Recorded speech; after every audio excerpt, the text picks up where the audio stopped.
సికింద్రాబాద్లో దొంగలు రెచ్చిపోయారు. ఓ అపార్ట్మెంట్లో దోపిడీ చేశారు. బాన్సిలాల్ డివిజన్ కృష్ణానగర్ కాలనీలోని ఓ అపార్ట్మెంట్లో తాళం వేసి ఉన్న ఇంట్లో పట్టపగలే చోరీ చేశారు. దాదాపు 50 తులాల బంగారు ఆభరణాలతో పాటు ₹1,00,000 నగదును ఎత్తుకెళ్లారు. బాధితుల ఫిర్యాదు మేరకు పోలీసులు కేసు నమోదు చేసుకుని దర్యాప్తు చేస్తున్నారు. క్లూస్ టీం వచ్చి ఆధారాలు సేకరించింది. సీసీ కెమెరాల్లో ఫుటేజ్ను పరిశీలిస్తున్నారు పోలీసులు.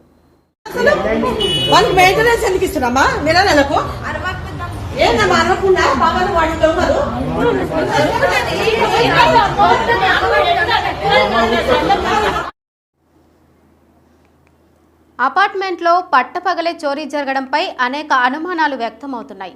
అపార్ట్మెంట్లోకి రావాలంటే వాచ్మెన్కు తెలియకుండా రావడం అనేది కష్టం అంటున్నారు. ఒకవేళ దొంగచాటుగా గోడ దూకి వచ్చినా పక్కపక్కనే ఇల్లు ఉంటాయి. అలా ఎలా దొంగతనం జరుగుతుందని పలువురు అనుమానాలు వ్యక్తం చేస్తున్నారు.